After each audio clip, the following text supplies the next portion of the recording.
মানুষ হ্যাক করে প্রতারণা। এই যে এখানে বিভিন্ন সরঞ্জাম দেখছেন, এইভাবে বায়োমেট্রিক জাল করে নকল আধার কার্ড, এভাবেই লক্ষ লক্ষ টাকা হাতিয়ে নেওয়ার যে ছক, সেই হাতিয়ে নেওয়ার যে অভিযোগ, এই প্রথম দেশে এই ধরনের সাইবার প্রতারণায় প্রথম এই ধরনের মামলা। ইসলামপুর আদালতে দোষী সাব্যস্ত করা হয়েছে দুজনকে। দোষীদের 5 বছরের জেল ও 2.5 লক্ষ টাকা জরিমানা। সরাসরি চলে যাব, চঞ্চল মোদক রয়েছে আমার সঙ্গে, চঞ্চলের সঙ্গে কথা বলবো। চঞ্চল, এই ধরনের চক্র কি এখনো সক্রিয় রয়েছে, নাকি এই ঘটনার পর পুলিশ এই ধরনের প্রতারণা ঠেকাতে পেরেছে?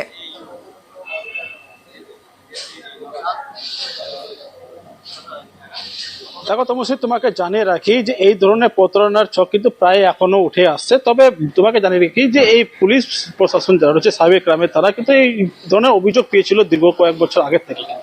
এরপরে 2023 সালের যে সেপ্টেম্বর মাসে 21 সেপ্টেম্বর সেই ঘটনার অভিযানের নামে ইসলামপুর থানার যে সাইবার গ্রামের থানার পুলিশ এবং অভিযানের নামে চোপড়া নারায়ণপুর এলাকা থেকে 2 যুবককে কিন্তু গ্রেপ্তার করে। এবং এই ঘটনার পরে কিন্তু অভিযান চালানোর সাথে সাথে কিন্তু দেখা গেছে যে আধার কার্ডের যে বায়োমেট্রিক, সেই বায়োমেট্রিক উদ্ধার হয়েছে, বিপুল আধার কার্ড উদ্ধার হয়েছে, এবং কি কম্পিউটার এবং স্ক্যানার, প্রচুর পরিমাণের যে যাবতীয় জিনিসপত্র সেগুলি কিন্তু বাজেয়াপ্ত করে ইসলামপুর থানা সাইবার ক্রাইম পুলিশ। এবং এই ঘটনা 2 জনকে অভিযুক্তকে কিন্তু পুলিশ গ্রেপ্তারের পরে জেলে হেফাজত ছিল। এবং 2024 সালে অর্থাৎ এই প্রতি বছরে কিন্তু এই ঘটনার ট্রায়াল শুরু হয়। ট্রায়াল শুরু হওয়ার পরেই কিন্তু আজকে এই সাজার ঘোষণা হয়েছে ইসলামপুর আদালতে। এবং 2 অভিযুক্তকে 5 বছরের সাজা এবং 2.5 লক্ষ টাকা জরিমানা করেছে ইসলামপুর মহকুমা আদালতের বিচারপতি।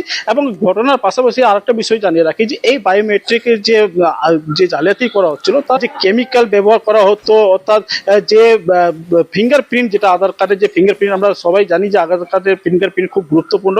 এই আধার কার্ড কিন্তু কম্পিউটারের মাধ্যমে তারা সেই অভিযুক্তরা ডাউনলোড করতো এবং ডাউনলোড করার পরে সেটা স্ক্যান করে একটা ফটো যে সফটওয়্যার, সেই সফটওয়্যারের মাধ্যমে সেটা স্ক্যান করে তার মধ্যে কেমিক্যাল দিয়েই সেই জালিয়াতি করতো তারা। এবং সঙ্গে সঙ্গে সেই টাকা উধাও হয়ে যেত অ্যাকাউন্ট থেকে, মানুষ কিন্তু জানতে পারতো না। তারপরে এই এলাকা জুড়ে কিন্তু একটা অভিযোগ উঠে আসতো যে বারবার একই ঘটনা কি করে ঘটছে। এরপরে ইসলামপুর থানার সাইবার ক্রাইম পুলিশ এই ঘটনার অভিযানে নামে এবং নামার পরে কিন্তু চোপড়া থেকে 2 অভিযুক্তকে গ্রেপ্তার করে আজকে তাদের সাজা ঘোষণা হয়েছে ইসলামপুর মহকুমা আদালতে। বেশ চঞ্চল। রেজিস্টার দলিলগুলোকে, তার স্ক্যান কপিগুলোকে ডাউনলোড করতো অফিসিয়াল গভর্নমেন্ট ওয়েবসাইট থেকে। দলিলগুলোর মধ্যে যে আঙুলের ছাপগুলো ছিল, কপিগুলো, সেগুলো এরা ফটোশপ দিয়ে ইনভার্সন প্রসেসে ওটাকে আরো লার্জার ডেভেলপ করতো, করে ট্রেসিং পেপারের মধ্যে ওগুলোকে নিয়ে তারপর ওর উপরে বিভিন্ন রকমের কেমিক্যাল, স্পেশালি পলিমার টাইপের কেমিক্যাল ফেলে ওরা কতগুলো সিট তৈরি করতো ছোট ছোট। বায়োমেট্রিকটা যখন মানুষের পেয়ে যেত, আমাদেরই আঙুলের ছাপটা বিভিন্ন অ্যাপে অ্যাপ্লাই করে এবং আধার নাম্বার দিয়ে ওরা ব্যাংকে অ্যাক্সেস নিত। তারপর সেই ব্যাংকগুলো থেকে টাকাগুলো তুলে নিত এবং যে কাস্টমার, যে গ্রাহক, কিচ্ছু জানতে পারতো না যে কেন তার অ্যাকাউন্ট থেকে টাকা বেরিয়ে গেছে। জেলা থেকে সরাসরিতে এবার মালদার দিকে নজর রাখি। মালদার যে ছবি সকাল থেকে আপনারা দেখছেন, রাস্তায় টায়ার জ্বালিয়ে বিক্ষোভ কেন? ছাত্রীকে ধর্ষণের অভিযোগে রীতিমতো উত্তেজনা এবং মালদা রাজ্য সড়ক অবরোধ করে বিক্ষোভ স্থানীয় মানুষজনের, এলাকাবাসীর। মালদা নালাগোলা রাজ্য সড়কে টায়ার জ্বালিয়ে বিক্ষোভ দেখান তারা। এবং শুধু টায়ার জ্বালিয়ে বিক্ষোভ নয়, অবরোধের পর বাস ভাঙচুর করে উত্তেজিত জনতা।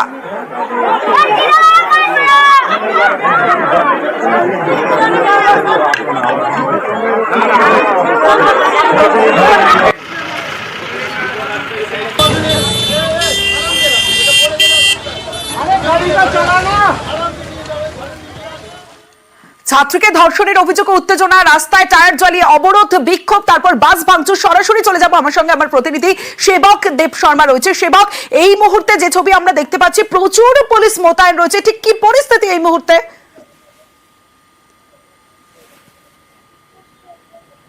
একদম, দেখো তুমি যেমনটা বলছিলে যে ছাত্রীকে ধর্ষণ ও খুনের ঘটনার জেরে দিনভর অশান্ত মালদহের হবিবপুরের বুলবুলচন্ডির কেন্দুয়া এলাকা। দেখো এই আমার পেছনে রাজ্য সড়ক, আর এই রাজ্য সড়ক 7.5 ঘন্টা পর কিছুক্ষণ আগেই অবরোধ মুক্ত করলো পুলিশ। মালদহের ডেপুটি পুলিশ সুপারের নেতৃত্বে বাড়তি পুলিশ বাহিনী রয়েছে। দেখো যে গাছের গুড়ি দেখাচ্ছি আমরা, সেই গাছের গুড়ি এখনো ধোঁয়া বেরোচ্ছে। এই গাছের গুড়ি রাস্তায় জ্বালিয়ে ফেলে অবরোধ করছিল অবরোধকারীরা। এবং তাদের অভিযোগ ছিল পুলিশ সকলকে ধরছে না, যারা অভিযুক্ত তাদেরকে এখনো ধরা হয়নি। প্রায় 7.5 ঘন্টা এই রাজ্য সড়ক ধরে যান চলাচল কিন্তু বন্ধ হয়েছিল। এরপর মালদা থেকে বাড়তি পুলিশ বাহিনী আসে ডিএসপির নেতৃত্বে। এরপর কিন্তু কিছুক্ষণ আগেই আমরা দেখলাম বাড়তি পুলিশ মোতায়েন করে এই রাস্তায় আবার যান চলাচল শুরু করা হয়েছে, বাড়তি পুলিশ মোতায়েন রয়েছে। এই মুহূর্তে সরাসরি আমরা কথা বলার চেষ্টা করব, মালদহের ডিএসপি রয়েছে। সাহেব, এখন কিরকম পরিস্থিতি? আপনাদের দেখছেন তো সামনে, আমরা একটু কাজ করছি, একটু কোঅপারেট করুন। ট্রাফিক ক্লিয়ার অনেকক্ষণ অবরোধ ছিল, দেখো এখনো কিন্তু অবরোধ মুক্ত করা রাজ্য সড়ক, সেটাই পুলিশের কাছে কিন্তু মূল চ্যালেঞ্জ। কারণ এখনো ছড়িয়ে ছিটিয়ে রয়েছে প্রচুর অবরোধকারী, যারা আপাতত পুলিশি অভিযানে কিছুটা ছত্রভঙ্গ হয়েছে ঠিকই, কিন্তু এখনো পর্যন্ত কিন্তু যে বিপুল পুলিশি আয়োজন তোমাকে দেখাবো, কারণ অবরোধকারীদের মধ্যে অনেকেই কিন্তু ছিলেন মহিলা, আর প্রচুর বাড়তি পুলিশ নিয়ে আসা হয়, বাড়তি মহিলা পুলিশ মোতায়েন করা হয়। এই মুহূর্তে যে ছবি দেখছো, মালদা নালাগোলা রাজ্য সড়ক, এই রাজ্য সড়কে প্রচুর পুলিশ মোতায়েন রয়েছে, নতুন করে যেন কোনো সমস্যার সৃষ্টি না হয় তাই প্রচুর পুলিশ মোতায়েন রয়েছে। তোমার মাধ্যমে সেই ছবি আমরা দেখালাম আমাদের দর্শকদের সেবা।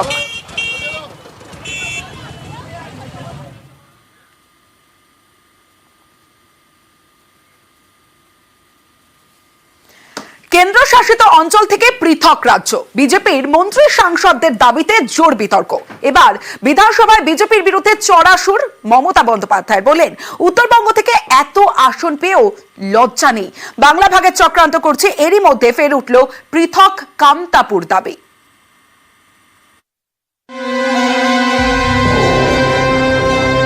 সুকান্ত মজুমদারের উত্তর পূর্ব প্রস্তাব, তারপর থেকেই কেন্দ্রশাসিত অঞ্চল ও পৃথক রাজ্যের দাবিতে সরব বিজেপির একাধিক নেতা। এ নিয়ে গত কয়েকদিন ধরে রাজনীতি গরম। এরই মধ্যে ফের উঠেছে পৃথক কামতাপুর দাবিও। চলতি বিতর্কের আজ এদিন এসে পড়ে বিধানসভায়, সেখানে সুর চড়ালেন মুখ্যমন্ত্রী মমতা বন্দ্যোপাধ্যায়। সোমবার মমতা বন্দ্যোপাধ্যায় বলেন, উত্তরবঙ্গ নিয়ে আবেগ থাকা উচিত। ভোট এলেই ওদের মুখে বিভাজনের কথা শোনা যায়, ভোট চলে গেলেও ভাগাভাগির কথা থেকে যায়। সরকারের কাজ ভুলে অকাজ বিজেপির। এক একজন এক এক রকম ভাগাভাগির প্রস্তাব দিচ্ছেন। কেউ বলছেন নর্থ ইস্ট কাউন্সিলে ঢুকিয়ে দাও, কেউ বলছেন কোচবিহারকে আলাদা রাজ্য করে দাও, কেউ বলছেন মালদা মুর্শিদাবাদ নিয়ে কেন্দ্রশাসিত অঞ্চল করো। উত্তরবঙ্গ থেকে এত আসন পেয়েও বাবুদের লজ্জা নেই, বাংলা ভাগের চক্রান্ত করছে। এত সস্তা উত্তরবঙ্গকে ভাগ করে দেবে? আসুন না একবার ভাগ করতে। বঙ্গভঙ্গের হয়ে যারা সওয়াল করছেন তাদের ক্ষমতা থাকলে বিধানসভায় আসুন, ভোটাভুটি হোক। গণতন্ত্রের শেষ আদালত হলো জনগণ। ভারতীয় জনতা পার্টি পরিষ্কার স্ট্যান্ড, আমরা বঙ্গভঙ্গ, বাংলা ভাগ, ইউটি, আলাদা রাজ্য এসব চাই না। দলগতভাবে আমি বলতে পারি, উত্তরবঙ্গের বঞ্চনা নিরসনে অবিলম্বে পশ্চিমবঙ্গ সরকারকে কাজ করতে হবে। উত্তরবঙ্গকে উত্তর পূর্বের সঙ্গে মেশানোর জন্য কদিন আগেই প্রধানমন্ত্রীকে প্রস্তাব দেন উত্তর পূর্ব বিষয়ক মন্ত্রী সুকান্ত মজুমদার। সুযোগ পেয়ে গ্রেটার কোচবিহারের দাবিতে সরব হন বিজেপির রাজ্যসভার সাংসদ অনন্ত মহারাজ। গ্রেটার কুচবিহার মানুষের ডিমান্ড 2015 সনে যে কমিটমেন্ট আছে ভারত সরকার গৃহ মন্ত্রণালয়ের হাই প্রোফাইল মিটিংয়ে যেটা কমিটমেন্ট হয়েছে এবার অতি শীঘ্র করতে হবে গভর্নমেন্ট। এরপর মুর্শিদাবাদ, মালদা এবং বিহারের 3 জেলা নিয়ে কেন্দ্রশাসিত অঞ্চল করার দাবিতে সংসদে সরব হন ঝাড়খণ্ডের বিজেপি সাংসদ নিশিকান্ত দুবে। তারপরেই প্রকাশ্যে আসেন মুর্শিদাবাদের বিজেপি বিধায়ক গৌরীশঙ্কর ঘোষ। জানান, মুর্শিদাবাদকে কেন্দ্রশাসিত অঞ্চল করার দাবিতে তিনি 2022 সালেই স্বরাষ্ট্রমন্ত্রক এবং রাজভবনে চিঠি দেন। গৌরীশঙ্কর ঘোষের পর বহরমপুরের বিজেপি বিধায়ক সুব্রত মৈত্র। মুর্শিদাবাদকে কেন্দ্রশাসিত অঞ্চল করার দাবি তোলেন সুব্রত। এই সুযোগে ফের পৃথক কামতাপুর দাবি।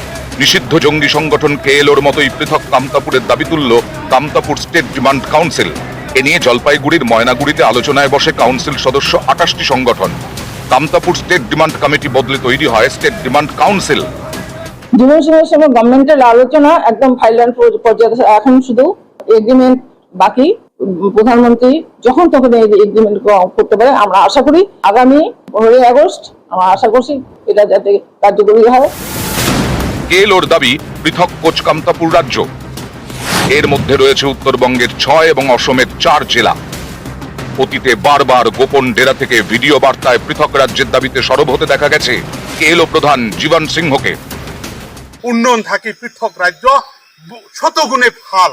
কোচ কামতাপুরের উন্নয়ন কোচ কামতাপুরের জনগণ করিবে। এবার বিজেপির মন্ত্রী সাংসদদের কেন্দ্রশাসিত অঞ্চল ও পৃথক রাজ্যের দাবির মধ্যেই ফের পৃথক কামতাপুর দাবি। এ নিয়েই নতুন করে বিতর্ক। নিউজ 18 বাংলা। বাংলা ভাগ্নে চড়াশুর মমতা বন্দ্যোপাধ্যায়ের। শুধু তাই নয়, তিস্তা জলবন্টন নিয়ে বিধানসভায় সরব মমতা বন্দ্যোপাধ্যায়। একতরফা তিস্তা জলবন্টন চুক্তি নিয়ে বিজেপিকে তোপ। সিকিমে বাঁধের কারণে তিস্তায় জল নেই, তিস্তার জল দিলে বাংলায় খাবার জলের সংকট হবে। উত্তরবঙ্গের স্বার্থে তিস্তার জল দেওয়া অসম্ভব, সাফ জানালেন মমতা বন্দ্যোপাধ্যায়। 14টি হাইডেল পাওয়ার প্রজেক্ট নিয়ে প্রতিবাদ হয়নি কেন প্রশ্ন করেন মমতা বন্দ্যোপাধ্যায়।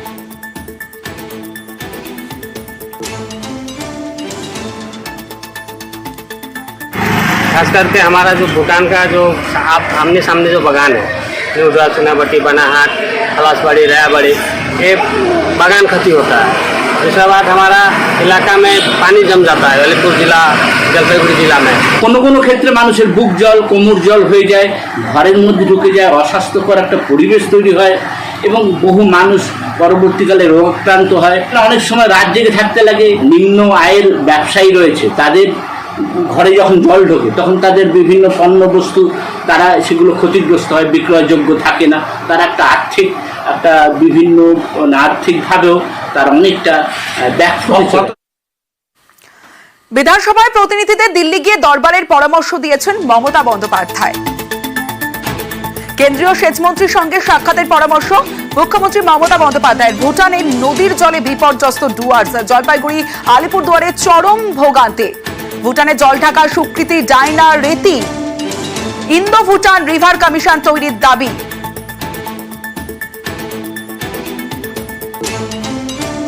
অন্যদিকে ভুটানের তোরসা, কালজানি, সংকোশ, রায়ডাক। ইন্দো ভুটান যৌথ নদী কমিশন, নীতি আয়োগে নথিভুক্ত ইন্দো ভুটান যৌথ নদী কমিশন। ইন্দো ভুটান যৌথ নদী কমিশন নিয়ে বিধানসভায় প্রস্তাব পাশ। বিধানসভা থেকে প্রতিনিধি দল দিল্লি পাঠানোর প্রস্তাব মমতা বন্দ্যোপাধ্যায়ের। কেন্দ্রীয় সেচ মন্ত্রী, অর্থমন্ত্রীর সঙ্গে বৈঠকের প্রস্তাব।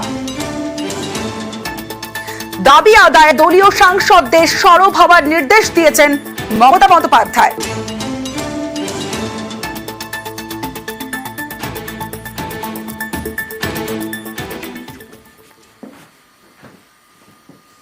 এবার মুর্শিদাবাদের শামশেরগঞ্জের ছবিটা দেখাবো আপনাদের। দেখুন, শামশেরগঞ্জে শিবপুরে ফের ভাঙন কিভাবে তলিয়ে যাচ্ছে। 20টি বাড়ি এভাবে জলের তলায় তলিয়ে গেছে, গঙ্গার গ্রাসে তলিয়ে গেছে শামশেরগঞ্জে। প্রতি বছর বর্ষা আসলে এই ছবিটা আমরা দেখি, তবে এই বছরও বাজেটে গঙ্গা ভাঙন নিয়ে, মুর্শিদাবাদের গঙ্গা ভাঙন নিয়ে সেরকম কোনো প্রস্তাব না থাকায় স্থানীয় মানুষজন তারা বলছেন যে কোনো স্থায়ী সমাধান হোক, কারণ এভাবেই বর্ষা এলেই ভাঙন আতঙ্ক। ভাঙন রোধে কোনো পার্মানেন্ট সলিউশন চাইছেন সেখানকার মানুষজন।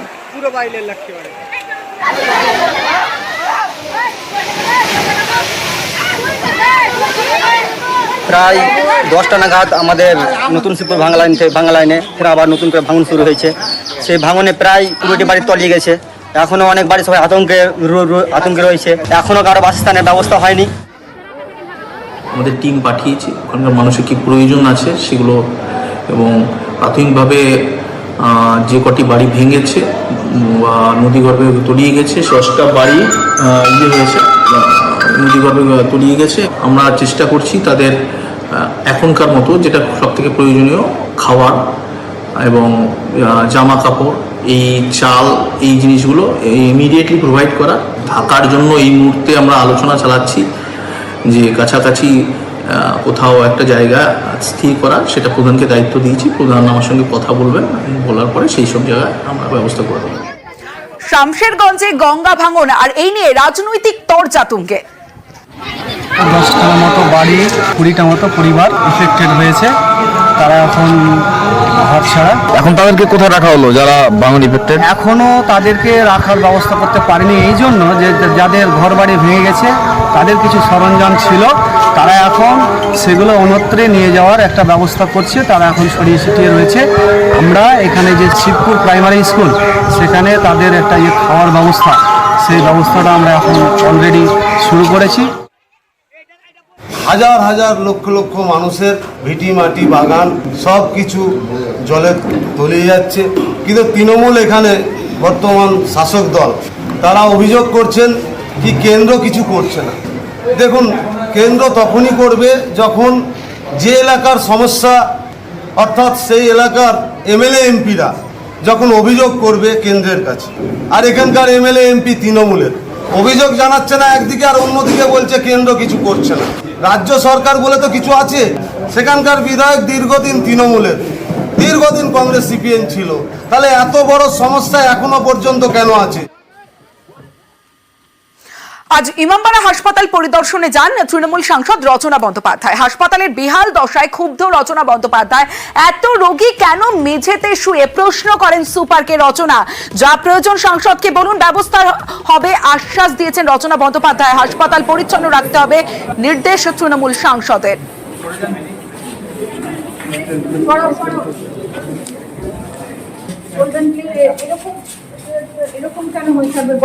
প্রচুর মানুষরা কাজ করছেন এখানে, কিন্তু যেটা মেইন জিনিস যেটা আমার মনে হয় সেটা হচ্ছে পরিচ্ছন্নতা। চেষ্টা করছি, আমরা সবাই মিলে দেখা করছি, দেখছি, কথা বলছি, এবং এই পরিকাঠামোটাকে আরো সুন্দর করে তোলার জন্য যা যা করা দরকার সেটা নিয়ে আমাদের আলোচনা করতে হবে। সব থেকে বড় কথা হচ্ছে পরিষ্কার পরিচ্ছন্নতাটা। যেখানে ইচ্ছে পানের পিক ফেলে দিয়েছে, যেখানে ইচ্ছে কলার খোসা ফেলে রেখেছে, যেখানে ইচ্ছে প্যাকেট ফেলে রেখেছে।